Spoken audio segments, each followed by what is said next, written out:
네, 인사드리겠습니다. 네, 조사회사 마크로미 엠브레인이라는 회사 이름이 어렵죠?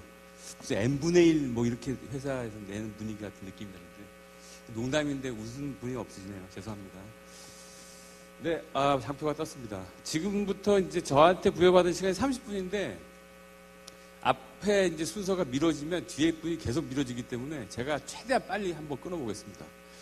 근데 제가 이제 앞에서 우리 선배님들께서 그 개회사 축사하고 던져주셔가지고 그걸 받아서 뭔가 이제 근사한 멘트를 날려야 되는데 오늘 생각해보니까 이제 제가 여기 먹거리와 관련된 발표 장표는 딱 2장이 있더라고요. 그래서 실제 이 그 농축산 그 소비와 관련된 이야기를 하는 자리가 제가 오는 게 맞나 이런 존재론적인 회의감이 들면서 어쨌든 한번 이 시간을 견뎌보도록 하겠습니다. 자, 회사 소개를 할 수 있는 자리는 아닌데 어쨌든 이 책을 팔려고 하는 이 상업적 목표를 좀 이루어지기 때문에 책을 놓고 이렇게 진행을 한번 해보도록 하겠습니다. 저희가 이제 여론조사에 있습니다. 그래서 뭐 아마 선거 기간에 회사 이름이 가끔씩 노출되기도 하는데요. 들어보신 분도 계실 텐데 제가 하는 일들은 주로 이제 뭐 그 데이터베이스를 만들어가지고 기관에다가 그래서 돈을 버는 일이 아닙니다. 그래서 저걸 가지고 방송도 했는데 조금 유명한 프로그램이 나왔는데 이거 다 잘린 프로그램이고요. 네. 그 다음에 뭐 책을 이제 썼는데 세상에 이런 책들이 존재했는데 그죠? 처음 보시는 분들 많죠, 그죠? 네, 오늘은 이 책과 관련된 내용을 주로 이제 다루게 될 거고요. 이게 이제 9번째 책이고 사실은 2018 대한민국 트렌드 책을 쓰고 있습니다. 지금 쓰고 있는 기간이고 원래 7월부터 9월까지는 그래서 강의를 하지 않는데 꼭 여길 와달라고 이렇게 좋은 자리를 초대해 주셔가지고 네, 아침에 7시 5분차 타고 KTX 타고 왔습니다. 네? 예, 무슨 말인지 모르겠습니다. 네네. 자, 넘어가겠습니다. 그런데 이제 그 트렌드 책을 쓰다 보니까 여러분들이 트렌드 얘기를 해줘요. 오늘도 이제 사방에 다 트렌드잖아요. 이게 트렌드가 유행인지 뉴스인지 막 헷갈려요. 이슈인지 이게 뭐 그래서 트렌드를 발표하는 기관이나 이제 연구자들은 어떤 입장에서 이 트렌드를 연구하고 어떤 내용을 전달하고자 하는지 그걸 아마 지향적으로 밝혀야 될 것 같다. 그런 생각으로 몇 가지 오늘 제가 말씀드린 것도 일종의 트렌드인데 어떤 방향으로 말씀드릴 건지를 미리 얘기를 좀 한번 드려볼까 해요. 아마 여러분들은 이 키워드 형태로 된 트렌드 책들을 아마 많이 접하셨을 겁니다. 연말 되면은 트렌드 책들이 엄청나게 쏟아지거든요. 그래서 이제 이렇게 많이 쏟아질 텐데, 요렇게 나왔던 트렌드 키워드들은 2008년도나 뭐 이쪽에 한 10년 전쯤에 나왔던 얘기들이에요. 근데 이미 다 이제 여러분 머릿속에 없으시잖아요. 그죠? 네. 자, 이렇게 이제 트렌드를 키워드 형태로 소비하는 것들이 생길 수 있는 문제가 있다. 아까 이제 4차 산업혁명 관련돼서 잠깐 이제, 얘기도 나왔는데, 요새 이제 유행이니까 이 얘기를 한번 다뤄보도록 하겠습니다. 4차 산업혁명 관련돼서 잘 팔린 책 중에 하나 골라가지고 한번 읽어봤어요. 여기 보면은 이런 얘기가 나옵니다. 컵의 이제 온도도 식은 커피도 걱정하지 마라. 이 뭐 온도를 유지시켜줄 어떤 뭐 센서가 있을 거다. 이런 얘기를 하고, 냉장고에 보관된 달걀 기한도 알려줄 거다. 뭐 이런 얘기들도 있고, 그 다음에 이제 뭐 사람이 아프면은 센서로 건강 상태를 점검해가지고 의료진들이 빨리 올 거다. 뭐 이런 식의 이제 노스트라다무스적인 예언들이 막 이렇게 난무하는 책들이 많아요. 4차 산업혁명은 여기서 질문 하나 드리고 싶습니다. 이렇게 진짜 될까요? 잘 모르시겠죠? 됐으면 좋겠습니까? 뭐 일자리가 잃어버린다 뭐 이런 말도 있는데 그죠? 그래서 여기에 히트 얻을 만한 비슷한 사례가 하나 있어요. 자, 이게 뭐냐면 2012년도 11월 달에 우리가 많은 사람들, 전 세계인들이 많이 아는 이제 타임이라는 잡지에서 올해 앞으로 미래를 이제 먹거리를 책임질 26가지 혁신 기술들, 혁신 발명품들에 대해서 언급을 했는데 여기에 여러분들이 잘 아는 제품이 하나 등장합니다. 요 구글 글래스라고. 그래서 저게 전문가들한테 평가가 무지하게 좋아가지고 아마 보셨을 거예요. 2012년 말인가 그 SBS 스페셜에서 감시사회라고 해서 저걸 끼고 돌아다니게 되면 데이터가 실시간으로 상호간의 감시 역파놉티콘 시대가 온다. 뭐 이런 얘기가 이제 회자 대국을 그랬는데, 자, 2012년도 기억을 떠올려 보시고, 최근에 저거 어떻게 됐지 한번 궁금증이 있으시면, 요거 한번 보시면 됩니다. 2년 있다가 쫄딱 망했습니다. 올해 최악의 상품으로 비즈니스 인사이드라는 데서 선정을 했고요. 실제로 구글 글래스는 2년이 지난 만에 딱 2년 한 3개월 만에 생산을 중단했습니다. 이 실패를 보는 전문가들의 진단의 대부분 다 뭐라고 생각했냐면 개발자들의 취향으로 개발됐을 가능성이 매우 높은. 뭐 기술적으로 높겠죠. 물론 구글이라는 회사가 만만한 회사는 아니기 때문에 리뉴얼해서 나올 겁니다. 근데 우리가 놓쳤던 건 뭐냐면 대중 소비자들의 니즈를 놓쳤다는 거죠. 그런 기술들은 굉장히 많습니다. 뭐 나이키도 많고, 나이키도 그랬고 그런데 오늘은 시간이 짧으니까 그 얘기 빼고. 자, 가까운 시기에 이런 것도 있었고요. 매우 가까운 시기에 아주 여러분들 기억에 생생한 한국 사례도 하나 있습니다. 요거 아십니까, 요거?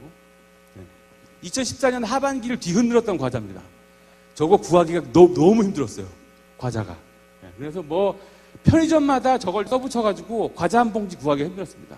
과자 한 봉지가 공식적으로 1,300원에서 1,500원 정도 했는데 세 봉에 10,000원으로 해서 인터넷에 경매로 팔았어요. 혹시 기억나시는지 모르겠는데. 네. 아이를 키우신 엄마들은 저거 구하기가 되게 힘들었다는 걸 아실 겁니다. 그래서 연일 뉴스에도 많이 나왔고요.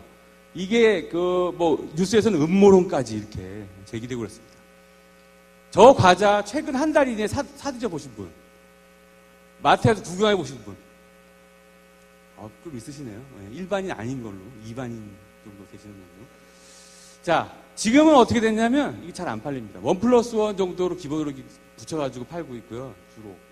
그 다음에 근데 문제는 뭐냐면 투자가 심하게 들어갔다는 거예요. 저게 단일 과자로는 굉장히 많이 팔렸거든요. 한 1,000억 원치 팔렸습니다. 근데 이게 잘 팔리는 추세를 보니 너무 잘 팔리니까 공장 라인을 딱 2배를 늘렸어요. 2,000억까지 갈 거다. 근거가 없어요. 근데 이게 한 5억 원치밖에 더 안 팔렸어요. 실제로 투자사들이 상당히 어널리스트들이 심각하게 볼 정도로 상당한 투자 실패로 가고 있고, 물론 혜태제과 쪽에서는 다른 라인으로 전환하면 된다 이렇게 하고 있는데, 우리가 여기서 트렌드에서 뭘 알아야 되는가에 대한 교훈을 몇 가지 줍니다. 트렌드는 경향성입니다. 그래서 꼭 알아야 되는 건 뭐냐면 우리가 앞에서 제시했던 키워드가 우리 머릿속에 전혀 하나도 남지 않았던 건 뭐냐면 이겁니다. 이 잠재기에 대한 징후만으로 트렌드가 될 걸 파악했다는 거죠. 우리가 알아야 되는 거는 소비자들이 이 확산기를 거칠까에 대한 판단인데, 이러려면 결국은 트렌드에 대한 정보는 소비자가 내적으로 어떤 욕구를 가지고 있는지 그걸 이해하는 게 가장 중요하다. 그 얘기를 드리고 제가 이제 이야기 시작을 보도록 하겠습니다. 벌써 시간이 많이 갔죠, 그죠?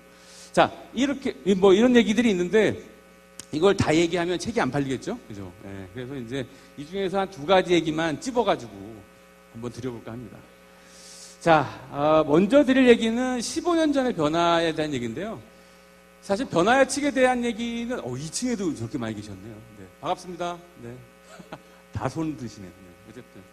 자, 우리가 미래의 측에 대한 예측을 하기에 가장 좋은 방법은 추세를 파악하는 겁니다.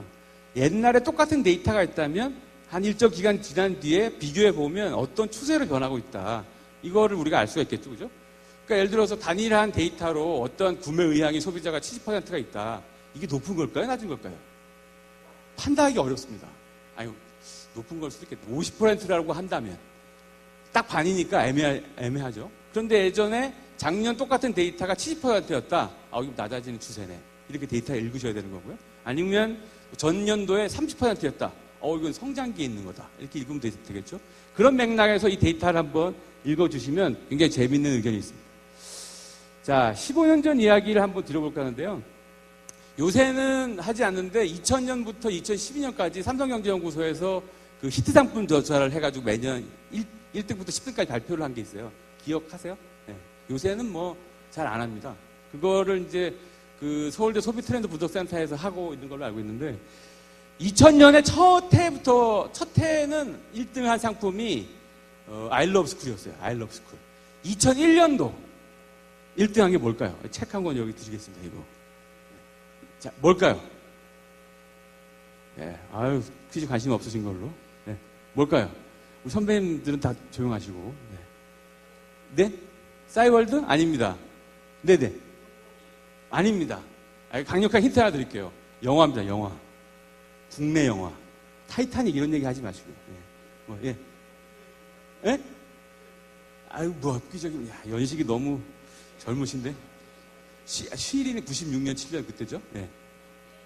반제제와, 네. 여기 트렌드 공부하러 잘 오셨네요. 네. 자, 첫 번째 퀴즈는 정답자가 얻는 걸로. 친구입니다, 친구. 네. 이게 이제 재밌는 게 뭐냐면, 이때 관이 지금의 관수에 비해서 한 5분의 1? 굉장히 작았습니다. 그런데 저때 1000만 관객은 물론 못했고, 첫 1000만 관객이 아마 실미도였던 걸로 알고 있는데, 그 친구가 850만 정도 들었어요. 게다가 저게 청소년 관람 불가 영화였잖아요. 네. 그래서 굉장히 많이 들었는데, 그 강의랑 소비 트렌드는 전혀 관계없죠. 근데 뭐 조시는 분도 안 계시고. 자, 친구가 종합적으로 1등을 했는데, 여기에 관심 있는 데이터들이 많이 들어있습니다. 2001년도에. 2001년도 얘기죠. 그때, 네티즌 평가 점수 1등을 받은 제품이 있어요. 껌입니다, 껌. 네, 자일톨 껌. 이게 이제 대한치과협회에서 엄청 밀어줘가지고, 껌을 팔았는데, 심지어는 잘 때도 씹어도 되는 껌, 뭐 이렇게 광고를 했었잖아요. 저 껌이 당시 얼마나 팔렸냐면, 한 달 매출이 한 100억 정도였는데요. 500원, 껌 한 통에 500원 정도 쳤을 때, 2천만 명 정도가 매달 씹어요. 연 매출이 한 1,500억 하거든요. 네, 저 자일톨 껌만으로. 롯데 하나 브랜드로 정말 초대박을 쳤던 껌이죠. 저게 이제 굉장히 건강과 관련된 웰빙 트렌드 바람을 얻고 이제 시작이 됐던 거다라고 얘기하시면 되고, 그 다음에 2001년도에 무슨 일이 있었냐면, 여러분 기억을 옛날 연식이 되는 선배님들은 좀 기억하시겠지만, 99년도에 국내에는 스타벅스 1호점이 2대점에 생기면서 스타벅스 열풍이 2000년, 2001년도에 굉장한 스타벅스 열풍이 있던 해였어요. 그래서 실제로 번외로 스타벅스가 있는데, 저 스타벅스를 제끼고 10위 안에 들어간 생소한 제품이 하나 있습니다. 쌀입니다, 쌀. 네. 쌀도 브랜드 쌀. 여러분들은 아마 더 직감하셨을 거예요. 2001년도쯤에 쌀마다 브랜드를 막 붙이는 게 하나 유행처럼 됐었어요, 예전에. 그래서 이렇게 지금은 저 브랜드 쌀이 인기가 굉장히 많이 줄었지만 쌀도 많이 안 드시죠. 어쨌든 저때 웰빙 바람이 크게 불 때가 2001년도였는데, 그때 라이프 스타일에 비해 가지고 2016년 정도, 15년 지난 뒤에 어떻게 바뀌었나? 여기 보면 몇 가지 굉장히 중요한 흐름들이 있습니다. 여기 몇 가지 얘기를 좀 드려볼게요. 자, 첫 번째 얘기는 뭐냐면, 15년 전에 비해서 쌀 많이 안 먹죠. 네, 이거는 이제 통계청 자료인데, 그때 2000년의 기준에서도 예전에 한 20년 전, 30년 전에 비해 가지고 30kg 정도 줄었다는데, 지금은 이때보다도 30kg 정도 더 줄었습니다. 이건 뭐 공자님 앞에서 문자 쓰는 격이라 빨리 장표를 넘어가도록 하겠고요. 자, 지금 대한민국 소비자들의 입맛을 잡고 있는 게 뭐냐? 일단 뭐냐면, 지금 트렌드랑은 약간 반응이 다를 수도 있어요. 아까 앞에 보니까 뭐 건강에 대한 관심이 늘었다고 하는데, 여기 데이터는 약간 상반됩니다. 그 흐름을 잘 한번 읽어보시기를 기대해 봅니다. 자, 영양이 덜 중요합니다. 그리고 채식이 좋아한다는 의견이 더 줄었고요. 무공해 식품에 대한 의견도 더 줄었고, 심지어 아침에 굶는 사람들은 더 많이 늘었어요, 예전에 비해서. 그리고 2016년, 17년 대한민국 소비자들의 식탁을 지배하는 키워드는 뭐냐면, 달고 짜고 매워야 됩니다. 그래서 스파게티, 피자, 떡볶이, 튀김, 간식, 인스턴트, 컵라면, 햄버거, 치킨. 사실은 여러분들은 현업에 있기 때문에 이 대중소비자들의 입맛을 체감하지 못할 수도 있어요. 물론 뒤에 보면은 사실은 뭐 시간이나 돈이라는 하나의 굉장히 중요한 자원들을 계속 부족하게 인식하기 때문에 이렇게 이제 할 수도 있는데, 이게 현실입니다. 이 팩트를 받아들이지 못하면 대한민국 소비자들 변화를 이해하기 쉽지 않으실 겁니다. 자, 그리고 건강은 어떻게 되냐?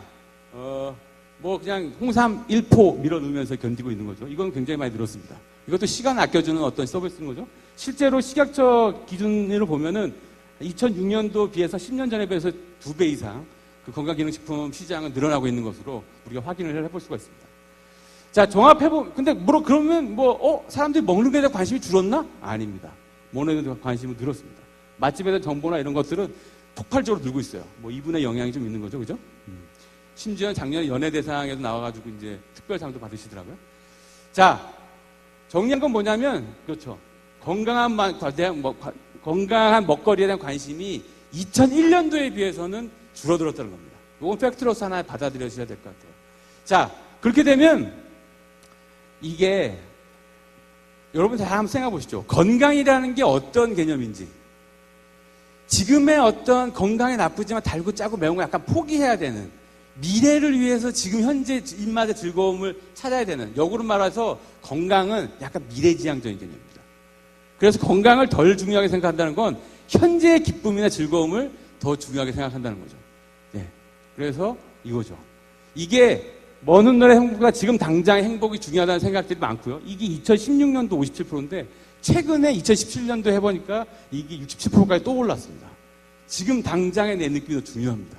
이게 김단도 교수님 쪽에서 얘기했던 욜로죠. 지금 한 번 사는 인생인데 뭘 자꾸 나중을 내다봐. 이게 한국 사회를 많이 바꾸고 있습니다. 네. 지금 현재 집중한다는 건 내가 지금 느끼는 게 훨씬 더 중요하다는 거거든요. 자, 이게 한국 사회를 많이 바꾸고 있습니다. 그 중에 하나가 뭐냐면 여러분들한테 주어진 엄마, 아빠, 자녀의 역할에 대한 것들이 많이 바뀌고 있어요. 첫 번째는 뭐냐면 부모를 위해서 자식이 희생한다거나 아니면 부모를 모시게 산다는 게 더 좋다고 생각한다거나 아니면 자녀 때문에 이혼을 미룬다거나 이렇게 역할에 국한해가지고 자기의 만족이나 생활의 어떤 만족이나 이런 것들을 포기하지 않습니다. 뭘 포기하지 않습니다. 그리고 가부장적인 어떤 가정생활도 포기합니다. 거부합니다. 남녀 모두 다. 굉장히 낮아졌죠? 예전에 비해서. 또 하나는 뭐냐면 금요일 밤은 조직 문화에서 이제 회식을 잘 안 하시잖아요. 제가 2월 달에 식약처 가서도 이런 강의를 한번 했었는데 그때 보니까 금요일 왜 회식 안 하시죠? 그랬더니 대부분 다 동의하시더라고요. 금요일 날 회식하시는 분들은 정해져 있으시대요. 국장님 몇 분 이렇게 이제 서울에 안 올라가시는 분들. 거기 이제 식약처 5송에 있더라고요. 그죠? 네. 여기도 비슷한, 네. 금요일 날 회식 젊은 분들한테 요구하시면 안 되잖아요. 그죠? 네. 그렇습니다. 남녀 관계에 있어서도 이렇게 유연한 태도를 가지고 있고. 자, 자신의 관점이 굉장히 중요하고 내가 느끼는 게 중요하게 되면 타인의 관점 덜 중요해집니다. 구속을 덜 받는 거죠. 유행에 대한 관심은 있지만 거기에 잘 따르질 않고요. 더 중요한 건 뭐냐면 내 개성이에요. 내 개성이나 나의 관점을 가지는 것이 훨씬 더 중요한 시대가 됐습니다. 그렇게 되다 보면 뭔 일이 생기냐면 유명 브랜드나 명품 브랜드가 심각해집니다. 실제로 제가 작년 12월 달에 동아 비즈니스 포럼의 명품 세션에 가서 기조 발제를 했는데 이 내용 가지고 했어요. 거기에 이제 까르띠에나 에르메스나 명품 쪽의 시장이 글로벌하게 심각하게 문제거든요. 국내 시장은 물론이고. 이게 실제로 밀레니엄 세대가 가지고 있는 사회적 욕구가 매우 낮아지기 때문에 그렇습니다. 뭔가 동조하거나 모방하고자 하지 않아요. 개성이 중요하죠. 자, 정리해보겠습니다. 첫 번째 세션은. 중요한 게 뭐냐면 이 지금 느끼는 감정이 중요하면서 대중소비자들은 빠른 피드백을 요구하게 돼 있어요. 여기에 그래서 이 각 분야별로 어떤 감정을 잘 매니지먼트 하느냐가 굉장히 중요한 시대가 됐다. 그 다음 또 하나는 뭐냐면 사회적으로 고정화된 역할을 강조하던 시대에서 자꾸 벗어나려고 한다. 이게 굉장히 중요한 키워드가 됩니다. 물론 이런 즉각적인 감정을 충족시키려는 행동이 미래에 나타날 나의 어떤 역기능적인 결과를 예상하지 못한 이런 사건도 있어요. 이게 이제 여러분 아시겠지만 6월 8일 날 낮에 자는 사람이 유리창 닦는 사람들 음악 듣는데 시끄럽다고 끊어버려가지고 그 자리에 사망한 사건이잖아요. 그 다음에 요 시기에 나타나는 사건 중에 또 하나가 연대 기계공학과 대학원생이 지도교수 마음에 안 든다고 폭탄 하나 만들어가지고, 모르세요? 찾아보시면 나옵니다. 그게 극단적인 행동인데 사실은 굉장히 부정적인 감정이든 긍정적인 감정이든 감정이 촉발해서 나올 때 이걸 어떻게 수용해야 되는지 요거를 한번 진지하게 논의해야 되는 시대가 됐어요. 대중소비자 입장에서는 어쨌든 서비스를 받는 사람 입장에서 빠른 서비스를 요구하게 돼 있다. 자, 여기가 첫 번째 이야기가 됐고요. 자, 두 번째 이야기를 한번 마저 들어보도록 하겠습니다. 한 10분 정도만 하면 될 것 같아요. 자, 지금 내가 느끼는 감정이 되게 중요해졌다고 말씀드렸죠. 그죠? 이게 뭐냐면 즉각적인 만족을 추구하는 경향성으로 연결되는데 즉각적인 만족 추구는 만약에 정보 차원에서 보면 즉각적인 검색, 모바일 통화 이걸로 이어지게 되는데 이게 한국 사회를 뒤흔들고 있습니다. 단언컨대 오늘 말씀드린 내용 중에 이게 가장 중요하고요. 앞으로 2017년 이후에 한국 사회에서 이 키워드, 대중소비자를 이해할 때 이 키워드를 모르시면 아마 뭔가 홍보나 마케팅 활동할 때 힘드시게 될 가능성이 매우 큽니다. 먼저 이야기를 해볼게요. 이거를 가성비의 나비 효과라고 저는 명명을 했습니다. 자, 무슨 얘기냐면, 가성비라고 하면 아시죠? 많이 이제 회자가 됐던 내용인데, 뭔가 가격 대비 성능 비라는 건데, 이게 뭔가 그 한자 조어라서 국어 사전에 나올 것 같은데, 사전에 안 나오는 용어입니다, 이게. 어쨌든 표준국어 사전에서는 최근에 신조어도 넣게 돼 있는데, 그걸 받아들일 수 없을 정도로 빠르게 확산되고 있는 하나의 현상이라고 할 수 있는 거죠. 왜 이때 가성비 차원에서 작년에 굉장히 재밌는 상품 하나가 등장하는데, 두 번째 퀴즈, 이번 두 번째 퀴즈가 있습니다. 2016년 11월 7일에 한국 사회에 등장한 제품이 하나 있어요. 요거 뭔지 아시는 분? 뭐 브랜드까지는 기대도 안 합니다. 예? 예? 보안렌즈 아닙니다. 비슷한데. 네. 뭘까요? 모르세요? 이 유명한 제품을? 모르세요? 네, 두 번째 퀴즈도. 자, 궁금하시죠? 이게 카메라입니다, 카메라. 렌즈가 부합되어 있는 카메라. 한 2천만 원 정도 하는데요. 캐논 EF800이라는 무려 10년 전에 나왔던 모델이에요. 이게 왜 한국 사회에 등장했을까? 궁금하시죠? 네, 그 얘기를 한번 해드려볼까 합니다. 자, 가격 대비 성능을 따지는 소비자들은 왜 가격 대비 성능을 따지겠냐? 당연히 돈하고 시간이라는 부족, 만성적인 경험의 차원에 들어갑니다. 소비자가 소비 자원으로 쓸 수 있는 돈과 시간이라는 이 자원이 계속 부족한 경험을 가지고 있어요.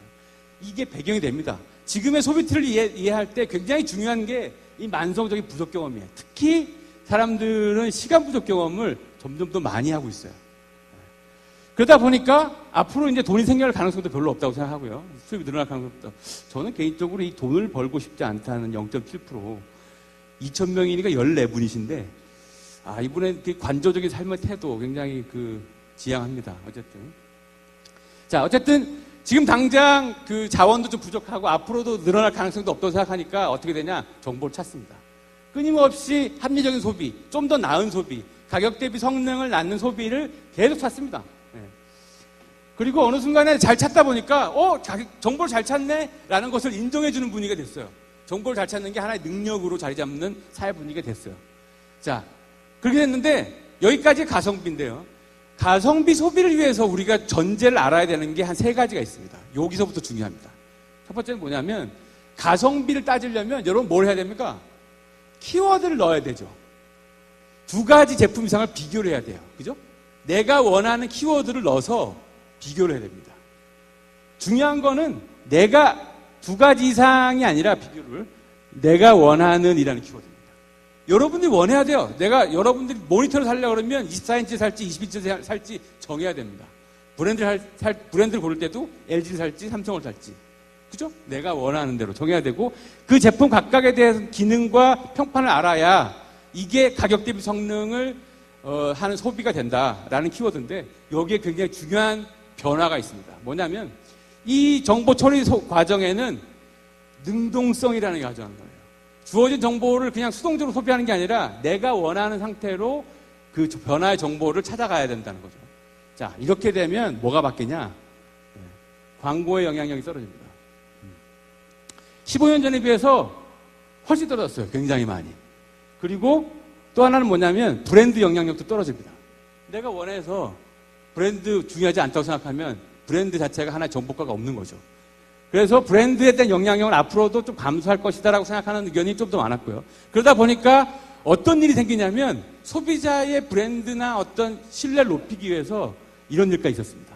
2015년도 그 현대자동차에서 똑같은 YF 소나타를 충돌시킨 실험인데요. 관련된 사실을 한번 찾아보십시오. 연수구에서 있었던 일이고, 충돌시키고 똑같은 오른쪽에 있는 차는 미국 알라바마 공장에서 생산되는 거고요. 왼쪽은 울산 공장에서 생산되는 겁니다. 이전에 이것이 다른 프레임이 다르고 뭐 이렇게 제품 스펙이 다르다 이렇게 끊임없는 의심이 있어가지고 심지어는 이런, 죄송합니다만 약간 미친 짓까지 했어요. 그리고 부사장은 너무 기뻐서 똑같이 부서지는 걸 보고 기뻤다 이렇게 이제.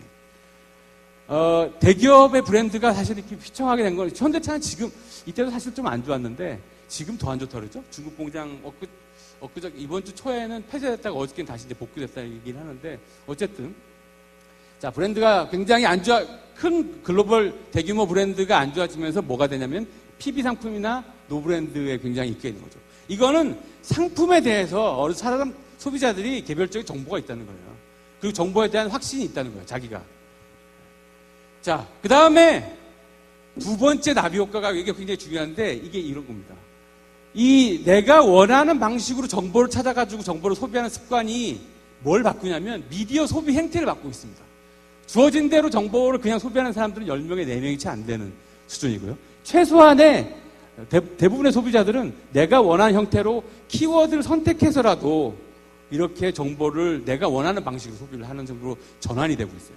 이러다 보니까 어떤 식으로 나오냐면 이건 이제 정부 쪽이나 아니면 미디어 쪽에 아주 곤혹스러운 부분인데 이 이야기를 그대로 믿지 않아요. 그리고 어떤 정부 발표나 미디어 쪽에서 하는 얘기를 항상 근거를 주장합니다. 그렇게 얘기하는 근거. 그래서 사실은 결과에 대한 발표보다 중간 과정에 대한 발표가 굉장히 중요한 시대가 됐죠. 이게 우리가 얘기하는 정보의 능동적 소비에 따른 가성비의 나비 효과 스테이지 2인데 이렇게까지 얘기하면 재미가 없잖아요. 제가 사례를 한번 보여드릴게요. 여러분들 너무나 잘 아는 사례 하나 보여드리겠습니다. 이게 2016년 10월 27일자 세계일보 1면입니다. 이게 특종을 해가지고 대박이죠. 이분이 이제 한국사에서 가장 핫하신 분이죠. 지금도. 이게 10월 27일자 이게 해상도가 안 좋은데 10월 27일자 세계일보에서 특종을 한 1면인 건데 여러분 히스토리를 아시죠? 10월 24일 저녁에 JTBC 뉴스에서 태블릿 보도가 되고 10월 25일에 대통령이 담화를 해서 사과 발표를 합니다. 그 다음에 10월 26일에 이분이 독일 헤센주에서 인터뷰를 해가지고 그 다음에 10월 27일자 1면에 나오죠. 근데 이 신문을 보면 재밌는 게 독일 헤센주에서 인터뷰를 했다고 나와요. 딱 이렇게 거론을 하고 있어요. 실제로 독일 헤센주. 자, 미디어에서 얘기를 했고 굉장히 핫한 뉴스고 사람들이 믿어야 될 거 아닙니까? 믿질 않았습니다. 독일 헤센주라는 걸. 어디에서 의심의 단서를 찾았냐? 여기 콘센트. 이 콘센트 뭐지? 독일에는 저런 콘센트가 없는데 독일 거는 지상에서 이렇게 떨어져 있어. 저 콘센트가 있는 데는 덴마크야, 덴마크. 덴마크일 가능성이 매우 커. 라고 네티즌들이 찾아냈습니다. 18시간 만에. 공식적으로 소비자, 미디어에서, 공인된 기관인 미디어에서 신문에 기사를 냈잖아요. 독일 헤센주 했다고. 그걸 믿지 않았던 거죠. 그래서 찾아냈습니다.